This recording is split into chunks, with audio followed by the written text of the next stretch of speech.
नमस्कार, स्वागत है आप सभी का डीडी न्यूज के इस खास बुलेटिन एक्सप्रेस 100 में, जहां हम आपके लिए लेकर आते हैं राजनीति, मनोरंजन, देश दुनिया, खेल और व्यापार जगत की सभी बड़ी खबरों का एक्सप्रेस यानी फटाफट अंदाज में। मैं हूं कृतिका। तो चलिए शुरुआत करते हैं एक्सप्रेस 100 की और देखते हैं खबरें तेज रफ्तार से। उत्तर प्रदेश की राजधानी लखनऊ के ट्रांसपोर्ट नगर में कल इमारत गिरने से अब तक 8 लोगों की मृत्यु हो चुकी है, जबकि 28 लोग घायल हैं। मुख्यमंत्री योगी आदित्यनाथ ने अधिकारियों को राहत कार्य में तेजी लाने के दिए निर्देश। हादसे में घायल लोगों को स्थानीय अस्पताल में भर्ती कराया गया, जहां पर उन्हें आवश्यक स्वास्थ्य सेवाएं मुहैया करवाई जा रही हैं। उपराष्ट्रपति जगदीप धनखड़ नई दिल्ली के विज्ञान भवन में अंतर्राष्ट्रीय साक्षरता दिवस कार्यक्रम में हुए शामिल। दुनिया भर में शिक्षा को बढ़ावा देने के लिए 8 सितंबर 1967 से इस खास दिन को मनाया जाता है। इस वर्ष की थीम बहुभाषी शिक्षा को बढ़ावा देना, आपसी समझ और शांति के लिए साक्षरता विषय को रखा गया है। विदेश मंत्री डॉक्टर एस जयशंकर आज से सऊदी अरब की 2 दिवसीय यात्रा पर रियाद पहुंचे।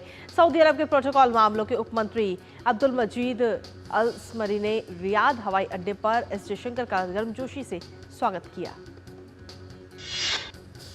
यात्रा के दूसरे चरण में डॉक्टर एस जयशंकर मंगलवार से 2 दिवसीय यात्रा के लिए बर्लिन, जर्मनी की यात्रा करेंगे। ये उनके बर्लिन की तीसरी द्विपक्षीय यात्रा होगी। यात्रा के दौरान विदेश मंत्री भारत और जर्मनी के बीच द्विपक्षीय संबंधों के संपूर्ण आयाम की समीक्षा करने के उद्देश्य से जर्मन संघीय विदेश मंत्री के साथ जर्मन सरकार के नेतृत्व और अन्य मंत्रियों से भी मुलाकात करेंगे। इसके बाद डॉक्टर एस जयशंकर इस महीने की 12 तारीख से आधिकारिक यात्रा के लिए जिनेवा, स्विट्जरलैंड की यात्रा करेंगे। यात्रा के दौरान विदेश मंत्री उन अंतर्राष्ट्रीय संगठनों के प्रमुखों और प्रतिनिधियों से मुलाकात करेंगे जिनके साथ भारत सक्रिय रूप से जुड़ा हुआ है।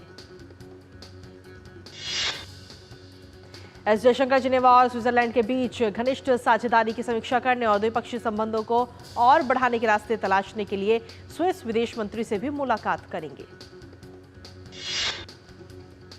अबुधाबी के क्राउन प्रिंस शेख खालिद बिन मोहम्मद बिन जायद अल नहयान आज से भारत की आधिकारिक यात्रा पर रहेंगे। अबुधाबी के क्राउन प्रिंस बनने के बाद ये उनकी पहली भारत यात्रा है। अबुधाबी के क्राउन प्रिंस का कल प्रधानमंत्री नरेंद्र मोदी से मुलाकात का कार्यक्रम है। उनका राष्ट्रपति द्रौपदी मुर्मू से भी मुलाकात का कार्यक्रम है। रक्षा मंत्री और भारतीय जनता पार्टी के वरिष्ठ नेता राजनाथ सिंह आज जम्मू कश्मीर के दौरा करेंगे। जम्मू कश्मीर में होने वाले विधानसभा चुनाव के मद्देनजर राजनाथ सिंह मतदाताओं से भाजपा उम्मीदवारों को भारी मतों से जीत दिलाने की अपील करेंगे। केंद्रीय गृह एवं सहकारिता मंत्री अमित शाह रविवार को डॉक्यूमेंट्री फिल्म मुंबई समाचार 200 नॉट आउट का विमोचन करेंगे। मुंबई समाचार 200 नॉट आउट डॉक्यूमेंट्री में गुजराती भाषा के समाचार पत्र की 200 साल की यात्रा को दर्शाया गया। एशिया के सबसे पुराने अखबार ने 203वें वर्ष में प्रवेश करते हुए इतिहास रच दिया है। ये मुंबई की पहचान का एक अभिन्न अंग बन गया है। भारत ने अफ्रीकी देश जिम्बाब्वे, जाम्बिया और मलावी को मानवीय सहायता भेजी। विदेश मंत्रालय के प्रवक्ता रणधीर जायसवाल ने सोशल मीडिया प्लेटफॉर्म एक्स पर जानकारी दी कि 1000 मीट्रिक टन चावल की एक खेप नहावा शेवा बंदरगाह से जिम्बाब्वे के लिए रवाना की गई। केंद्रीय गृह मंत्री और भाजपा के वरिष्ठ नेता अमित शाह ने जम्मू में एक जनसभा को संबोधित करते हुए नेशनल कॉन्फ्रेंस के नेता फारूक अब्दुल्ला पर आतंकवाद को बढ़ावा देने का आरोप लगाया। उन्होंने कहा कि पीएम मोदी के शासन में आने के बाद से आतंकी घटनाओं में 70% की कमी आई है। अमित शाह ने कहा कि केंद्र में मोदी सरकार के आने के बाद जम्मू कश्मीर में आतंकवाद पर लगाम लगा है। उन्होंने कहा कि जब तक शांति स्थापित नहीं होगी तब तक पाकिस्तान से कोई बातचीत नहीं होगी। नेशनल कॉन्फ्रेंस के उपाध्यक्ष और जम्मू कश्मीर के पूर्व सीएम उमर अब्दुल्ला ने संसद हमले के दोषी अफजल गुरु की फांसी को लेकर विवादित बयान दिया। उन्होंने कहा कि वो मौत की सजा में विश्वास नहीं रखते क्योंकि इससे अदालती व्यवस्था पर सवाल उठते हैं। भाजपा सांसद रविशंकर प्रसाद ने उमर अब्दुल्ला के बयान पर नेशनल कॉन्फ्रेंस पर हमला बोला। उन्होंने कहा कि आतंकी गतिविधियों में शामिल अफजल गुरु जैसे लोगों पर आज राजनीति हो रही है। रविशंकर प्रसाद ने कहा कि यह कांग्रेस पार्टी का चाल चरित्र और चेहरा है। उमर अब्दुल्ला फारूक अब्दुल्ला करें, लेकिन कांग्रेस पार्टी चुप क्यों है? हरियाणा विधानसभा चुनाव से पहले कांग्रेस के रेसलर विनेश फोगाट और बजरंग पुनिया पर दाव चलने के बाद सियासी पारा उफान पर है। भारतीय जनता पार्टी ने कांग्रेस पर खेलों के राजनीतिकरण का आरोप लगाते हुए कहा कि खिलाड़ियों की आड़ में कांग्रेस अपना राजनीतिक एजेंडा साधने में लगी है। केंद्रीय स्वास्थ्य मंत्री जेपी नड्डा ने दरभंगा में मेडिकल कॉलेज और अस्पताल के परिसर में सुपर स्पेशलिटी भवन का उद्घाटन किया। ये सुपर स्पेशलिटी भवन 150 करोड़ रुपए की लागत से बना है। केंद्रीय मंत्री और भाजपा के राष्ट्रीय अध्यक्ष जेपी नड्डा ने पटना में भाजपा सदस्यता अभियान में भाग लिया और सदस्यता सर्टिफिकेट आवंटित किए। उन्होंने कहा कि भाजपा ऐसी पार्टी है जो समाज के सभी वर्गों के लोगों की पार्टी है। भाजपा अध्यक्ष ने पीएमसीएच का भी निरीक्षण किया। वहां उन्होंने नए भवनों के निर्माण कार्यों का जायजा लिया और अस्पताल की व्यवस्थाओं का जायजा लिया। पटना में वो पार्टी के एक सामान्य कार्यकर्ता के घर भी पहुंचे और वहां चाय पी। हिमाचल प्रदेश के शिमला में संजौली मस्जिद विवाद मामले में कोर्ट ने वक्फ बोर्ड को फटकार लगाई। कोर्ट ने वक्फ बोर्ड को अपनी भूमिका स्पष्ट करने के निर्देश दिए। साथ ही हर इस मामले में मस्जिद कमेटी से भी जवाब मांगा है।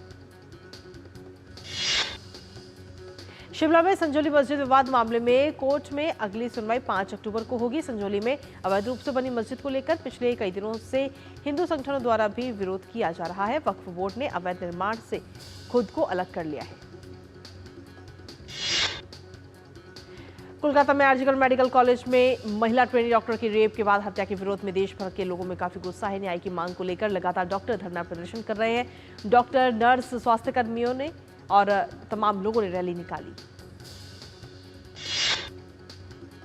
भारत सरकार के इलेक्ट्रॉनिक्स मंत्रालय के सचिव एस कृष्णन ने कहा कि भारत में सेमीकंडक्टर निर्माण का पायलट प्रोजेक्ट शुरू हो चुका है, लेकिन इसका पूरी तरह से कमर्शियल उत्पादन साल 2025 के मध्य से संभव हो पाएगा।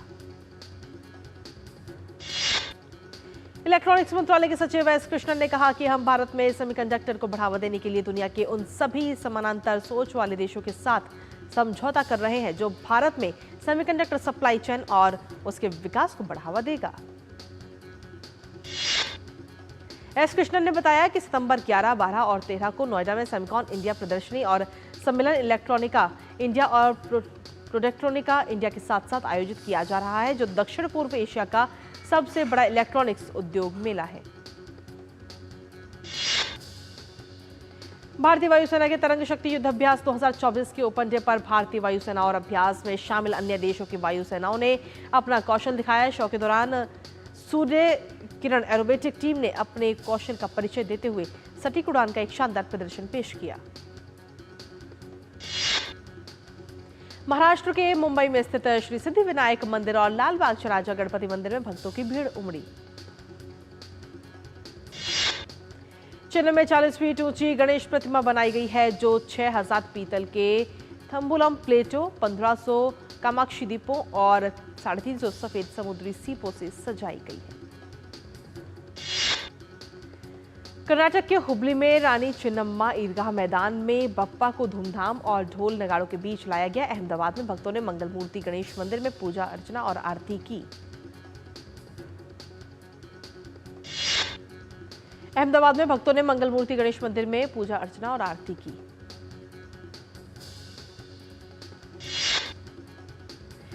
देश के कई हिस्सों में बारिश से गंभीर हालात हैं। मौसम विभाग ने उत्तर भारत समेत मध्य प्रदेश, महाराष्ट्र, पश्चिम बंगाल और ओडिशा समेत कई राज्यों के लिए अलर्ट जारी किया है। आगामी जम्मू कश्मीर विधानसभा चुनाव के लिए चुनाव प्रशिक्षण का दूसरा चरण डोडा में शुरू हुआ। इस दौरान ईवीएम से जुड़ी जानकारी भी साझा की गई। आंध्र प्रदेश के मुख्यमंत्री चंद्रबाबू नायडू ने विजयवाड़ा के बाढ़ प्रभावित इलाकों का दौरा किया। अभी भी विजयवाड़ा और उसके आसपास के कई जगहों पर बाढ़ का पानी भरा हुआ है। उत्तर प्रदेश के बहराइच में भेड़ियों को पकड़ने के लिए ऑपरेशन भेड़िया जारी है। अभी तक 4 भेड़िए पकड़े जा चुके हैं और 2 भेड़िए बचे हैं, जिन्हें पकड़ने के लिए खोज अभियान भी जारी है। वन विभाग, पुलिस विभाग और जिला प्रशासन ने प्रभावित क्षेत्रों में रात्रि गश्त करने के लिए समन्वय स्थापित किया और ड्रोन की मदद से भी भेड़ियों को पकड़ने का प्रयास किया जा रहा है। असम में अब सभी नए आधार कार्ड आवेदकों को अपने नेशनल रजिस्टर ऑफिस सिटीजन्स यानी एनआरसी आवेदन की रसीद नंबर जमा करनी होगी। राज्य में 1 अक्टूबर से नई प्रक्रिया लागू की जाएगी। मुख्यमंत्री हेमंत बिस्वा शर्मा ने इस कदम से अवैध घुसपैठियों को रोकने में मदद मिलेगी। आपको बता दें कि अब तक राज्य में 54 अवैध प्रवासियों की पहचान की गई है, जिनमें से अधिकांश करीमगंज, बोगाईगांव, हाफलोंग और धुबरी जिलों में पाए गए। भाजपा नेता बासुरी स्वराज ने दिल्ली के सरोजनी नगर स्थित सिंधिया कैंप में भाजपा सदस्यता अभियान में हिस्सा लिया। दिल्ली के बकरवाला इलाके में राजीव रत्न आवास के पास एक कपड़े की फैक्ट्री में अचानक आग लगी। आग बुझाने की कोशिशें जारी हैं।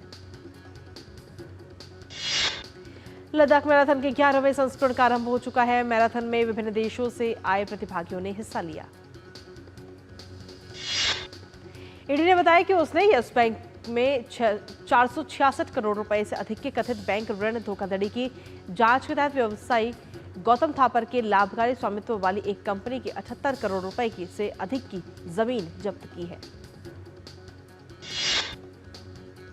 भारतीय रिजर्व बैंक ने हाउसिंग फाइनेंस कंपनियों पर आरबीआई के निर्देशों का पालन न करने का कारण कार्रवाई की है। इसके तहत 3 गैर बैंकिंग वित्तीय कंपनियों पर मौद्रिक दंड लगाया गया। आरबीआई ने कहा कि उन्होंने गोदरेज हाउसिंग फाइनेंस लिमिटेड पर 5 लाख रुपए, आधार हाउसिंग फाइनेंस लिमिटेड पर 5 लाख रुपए और housing and urban development corporation limited पर 3.5 लाख रुपए का मौद्रिक जुर्माना लगाया।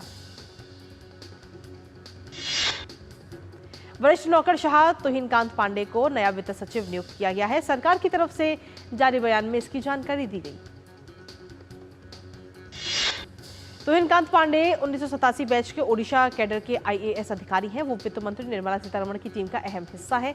निवेश एवं सार्वजनिक परिसंपत्ति प्रबंधन विभाग के सचिव भी रह चुके हैं।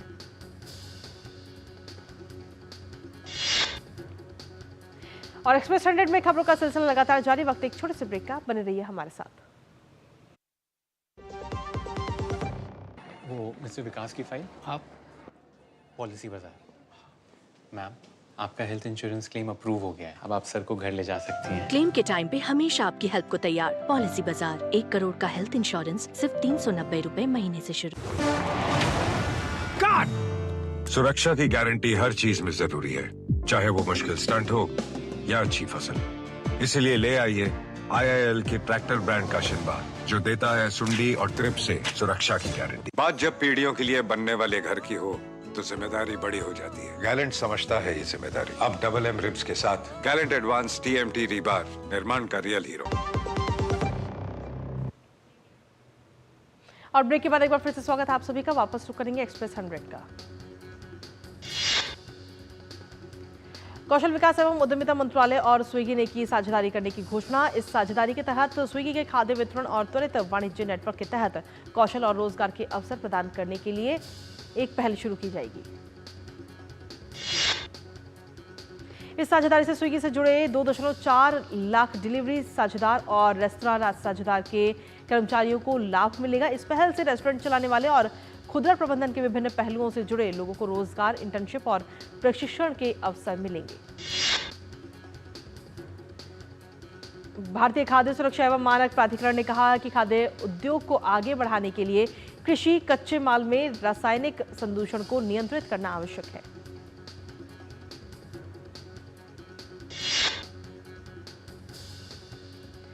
FSSAI की कार्यकारी निदेशक इनोशी शर्मा ने कहा कि फसलों, फलों और मसालों में अधिकतम अवशेष स्तर को लागू करना एक बड़ी चुनौती है।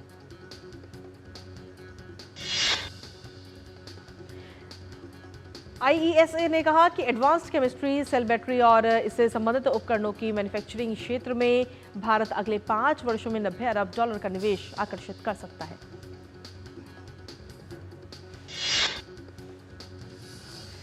IASA की मांग पर सरकार ने ACC मैन्युफैक्चरिंग संयंत्रों की स्थापना और शुरू कराने में मदद के लिए विदेशी विशेषज्ञों को 6 माह का वीजा देने की मंजूरी दे दी है। इस वीजा पर विदेशी विशेषज्ञ कई बार यात्रा कर सकेंगे और इसकी अवधि नहीं बढ़ाई जाएगी।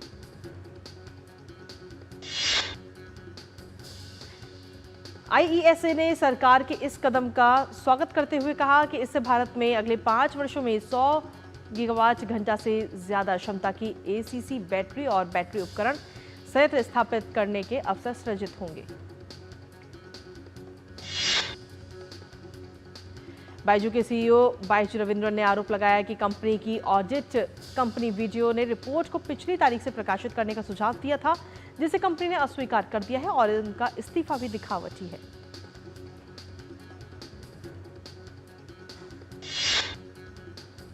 ऑडिट फर्म के रूप में वीडियो के इस्तीफे पर रविंद्रन ने कहा कि ऑडिटर दिवाला कार्यवाही के बारे में सबसे पहले जानते हैं, लेकिन उन्होंने इसके बारे में अदालत द्वारा नियुक्त दिवाला समाधान पेशेवर को सूचित नहीं किया। टाटा सन्स की 2023-24 की वार्षिक रिपोर्ट से पता चला है कि एयर इंडिया ने वित्त वर्ष 2024 में पिछले वर्ष की तुलना में अपने घाटे को 60% कम करके 4,444.10 करोड़ रुपए कर दिया है। टाटा सन्स की वार्षिक रिपोर्ट के अनुसार टाटा समूह एयर एशिया इंडिया का एयर इंडिया एक्सप्रेस के साथ विलय तथा विस्तारा का एयर इंडिया के साथ जारी विलय के साथ विमानन क्षेत्र में अपनी उपस्थिति को मजबूत कर रहा है। उद्योग विशेषज्ञों ने कहा कि देश को अगले 3 से 5 वर्षों में इस क्षेत्र में $30 अरब तक का भारी निवेश प्राप्त हो सकता है, जिससे इसकी स्थिति दुनिया भर में आपूर्ति श्रृंखला में और मजबूत होगी।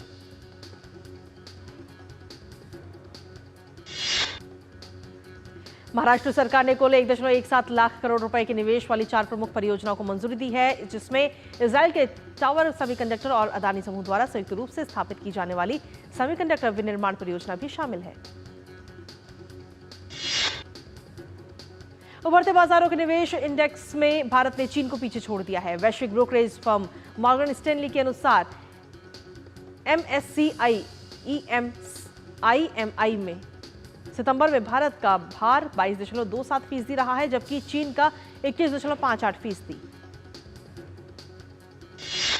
मॉर्गन स्टैनली ने अपनी रिपोर्ट में कहा है कि MSCI EMI में 24 उभरते बाजारों और 3,355 बड़ी मझौली और छोटी कंपनियों के पूंजीगत के आंकड़ों के आधार पर यह सूचकांक तैयार किया गया। इससे भारतीय बाजारों में 36,000 करोड़ रुपए तक का निवेश आ सकता है। चीन के हैनान प्रांत में शक्तिशाली चक्रवात यागी की चपेट में आने से 3 लोगों की मौत हो गई और कम से कम 92 अन्य घायल हो गए। वहीं वियतनाम में इस चक्रवाती तूफान से 4 लोगों की मौत हो गई और 78 अन्य घायल हो गए। इन घायलों में से कई लोगों की हालत गंभीर बनी हुई है, इसलिए मृतकों का आंकड़ा भी बढ़ सकता है।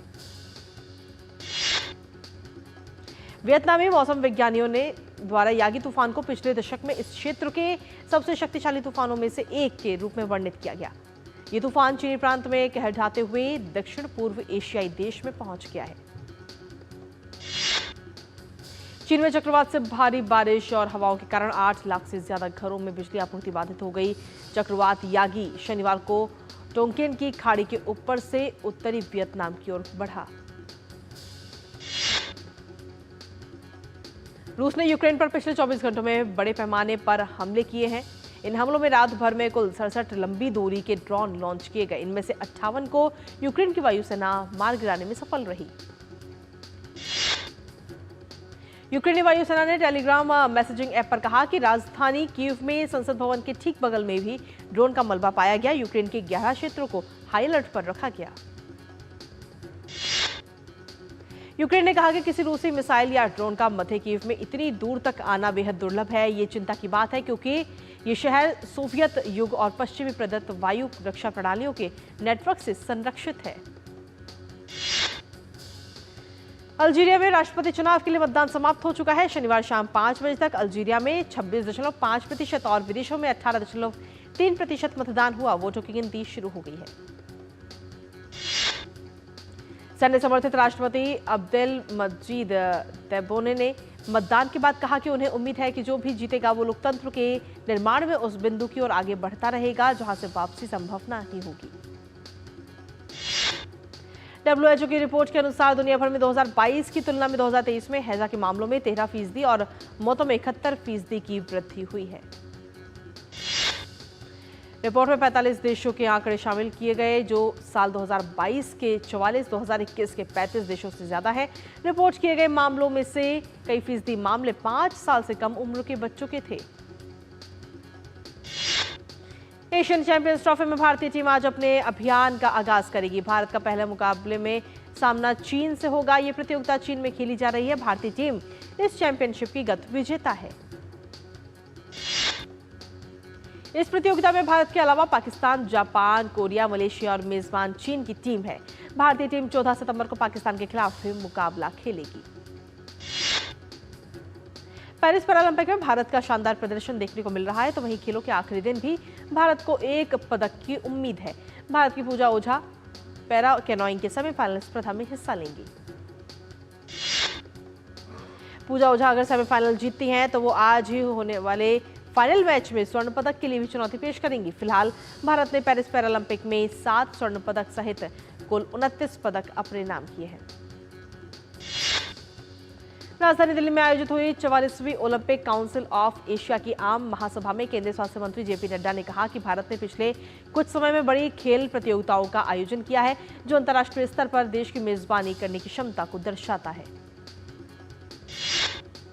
प्रधानमंत्री नरेंद्र मोदी ने पेरिस पैरालंपिक में स्वर्ण पदक जीतने वाले भाला फेंक खिलाड़ी नवदीप को जीत की बधाई दी। पीएम ने सोशल मीडिया प्लेटफॉर्म एक्स पर लिखा कि नवदीप की सफलता उनकी उत्कृष्ट भावना का परिचायक है। पेरिस पैरालंपिक खेलों में भारतीय एथलीटों का शानदार प्रदर्शन जारी है। महिलाओं की 200 मीटर T12 स्पर्धा में सिमरन ने कांस्य पदक हासिल किया।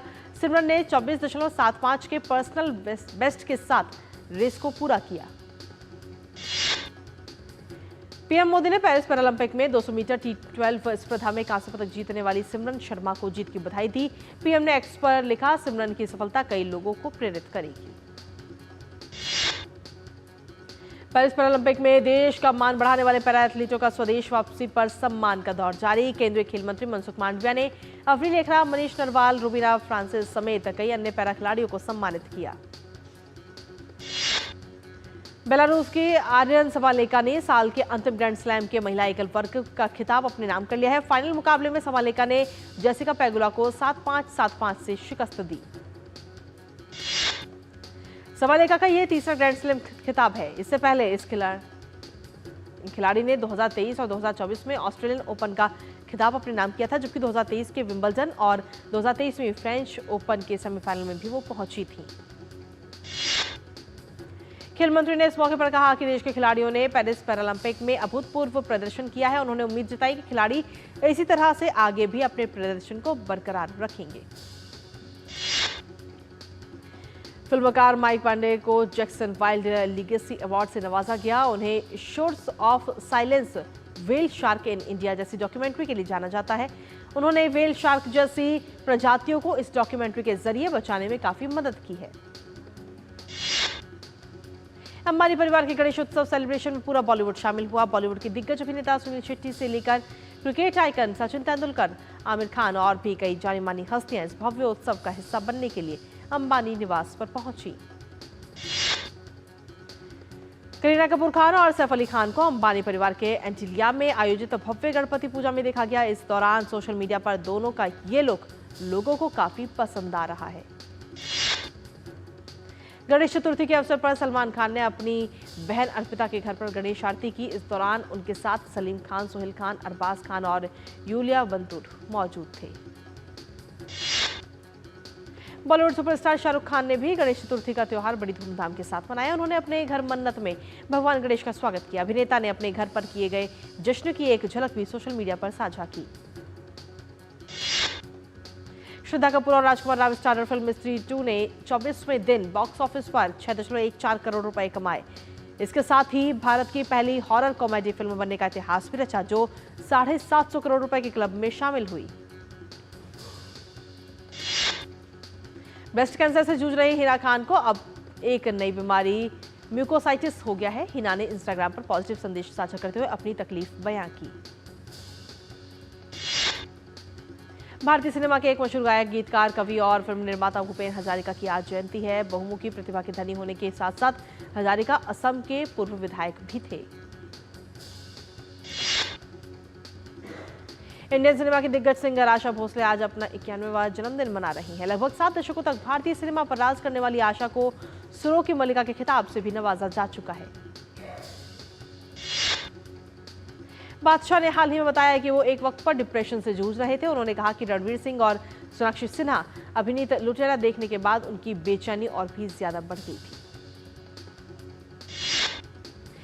मलयालम अभिनेता विनायकन को पुलिस ने हिरासत में लिया है। उन पर हैदराबाद हवाई अड्डे पर दुर्व्यवहार करने का आरोप है। विनायकन कोच्चि से हैदराबाद पहुंचे थे और गोवा जा रहे थे। और बड़े पर्दे पर आने के 3 दिन बाद ही थलपति विजय की film the greatest of all time 100 crore के क्लब में शामिल हो गई है। फिल्म में थलपति विजय एक स्पेशल एंट्री टेररिस्ट स्क्वाड की भूमिका में नजर आए हैं। साथ ही उनका डबल रोल भी दिखाया गया है।